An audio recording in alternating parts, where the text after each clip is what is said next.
Give me your take on 115. I know that there's a story that Bob stole some from S4 and brought it home, which is an incorrect assumption on the part of a lot of people. But you got to see this stuff and what it could do in a fairly interesting experiment involving a cloud chamber, right? Yeah, we took a regular bell jar and some dry ice, and we put the element 115. It was in the little. We didn't steal it. Somebody gave it to him from Los Alamos, and we put out the story that he stole it, so we wouldn't implicate the guy that gave it to us from Los Alamos. John, wasn't that code name like LA 1000 or something like that? Yeah, something like that. Anyway, put the 115 on the dry ice, and then we hung the Coleman lantern mantle, which has thorium in it, and the gist of the experiment, the reason we did that was to see the attractive properties of 115. Could it deflect the alpha particles being emitted from the thorium emitter? And it did. We videotaped it, and the cloud chamber, the dry ice made the clouds so that we could see the particles in what direction they're going. And of course, they're going straight out at 1 million miles an hour, and there's nothing that should deflect them. But in fact, the particles, at least one of them, was deflected, and we caught that on videotape. Now, the question is, where's the videotape? Now, I know that Bob has a copy, and you had a copy, and it's like many things in this stuff. They just seem to disappear. All the really hard evidence disappears. Well, I've got it somewhere. I just don't know where it is in this big pile of stuff. Was the 115 still inside of that clamshell holder during this experiment? The little lead thing that Bob made? Yeah. Well, he took it out of there. No, there was a clam shell that it actually came in because it had to be kept under neutron bombardment when it was at rest. I mean, it wasn't just a little thing that Bob made.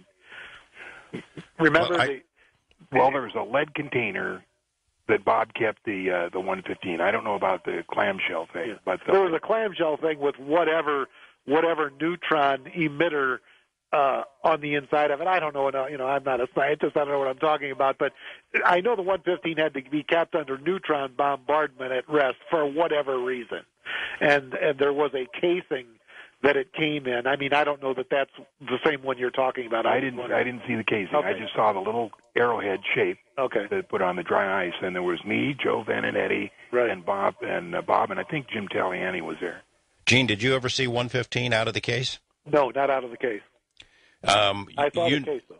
You've heard the stories about. Well, I'll tell you what. We'll hold this till after the break. But I want to go into the stories about 115 because it's now a real element. It wasn't back then.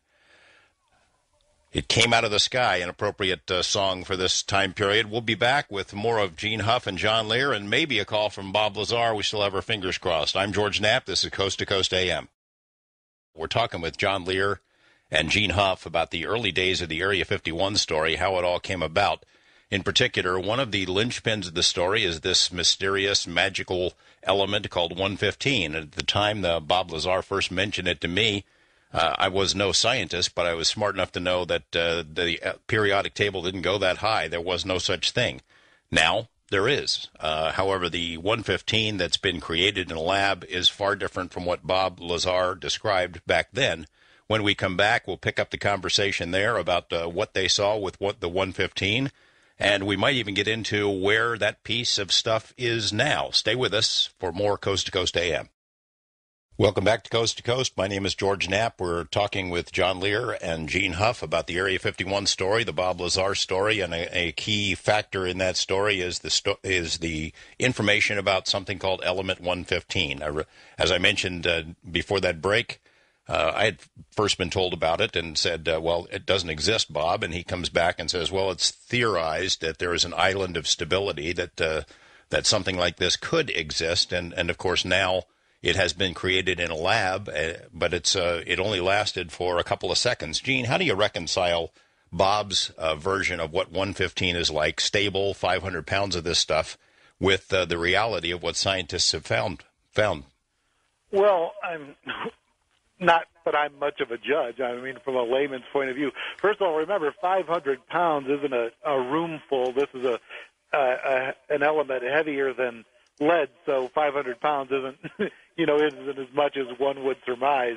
And all I know about it is it had to be. It wasn't just 115. I believe it was an isotope of 115, and I remember it had to be kept under neutron bombardment at rest because it would be inside this reactor in the disk. It would be they'd actually bombard it with I think a proton, wasn't it, John, that was sent down a tuned tube to actually plug into the nucleus of the 115, which would then bump it up to 116. Yeah, make it 116, and then it would fission off some particles, some of which were antimatter, and this antimatter would be reacted with matter, and then the heat from that reaction would be converted to electricity, and this is how the disk was powered. So that's the that's the basic story of 115. And in even back then in Van Nostrand's Scientific Encyclopedia, I think it was the Lab for Heavy Ion Research or something like that at Darmstadt, Germany, had done some research, and they were sneaking up on 115 but hadn't created. And since then, they have created some 115 in a lab, but if you actually examine how they do some of these experiments, I mean, they'll bombard this and bombard that and move particles at a significant percentage of the speed of light, and then use this filter or that filter, and so it had to exist and then exist for X amount of seconds or fractions of seconds, and then it decays. So no one's had enough of it, a quantity of it, that they could actually study it and do anything with it, even though they have not only found that it does exist, it's not just a theory, there is an island of stability there, but what they found is that it decays rapidly. But again, the 115 Bob worked with wasn't just 115 like hydrogen is hydrogen. It was an isotope, and there were special properties involved with it, including how you had to keep it when it wasn't in action. I remember during that tumultuous period when Bob thought maybe his life was in danger, going to his house one night, and he had the 115 in that lead casing, sort of with a bullseye on it in front of his particle accelerator. Right. So what was he doing there? Well, I guess the threat was that he would accelerate particles down and plug in a proton into the one of the. I don't know if he would have been able to achieve the speed or the power to do that, but I doubt that somebody at the OFI would know whether he had that capability or not. And I guess it was a threat to cause an antimatter reaction explosion. Meaning if they were going to take him out, he was going to take them out. Everybody was going at the same time, right? John, you buy the story on 115 based on what you saw with that cloud chamber experiment. Yeah, and the fact is the 115 was stable. There is an island of stability up there, but 116 is not. And what they were doing is bumping the 115 up to 116 by injecting protons into it. And what it would do is when it got to 116, it would immediately decay. And what would happen is during the decay, it would throw off antimatter, which was mixed with matter to create heat, to create power for the ship. And the other was they could access the gravity A wave.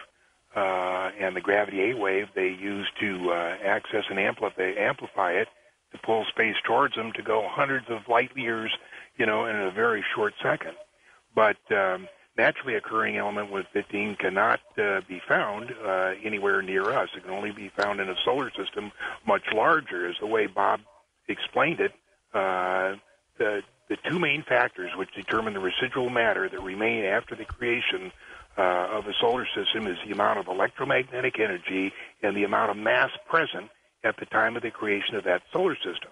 A much larger solar system than the one Earth is in would have to have been created to have element 115 occurring as a natural element. So, no, there's no possibility that it's here or it could be mined here, which some people have said, and there's no possibility that they could actually make it. It would take years and years and years of pumping protons and years of electromagnetic energy to make the element 115 that Bob had.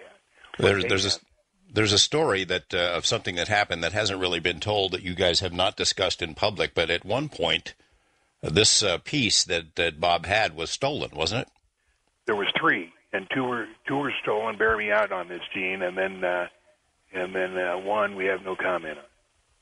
Gene, who stole it? Who stole the piece?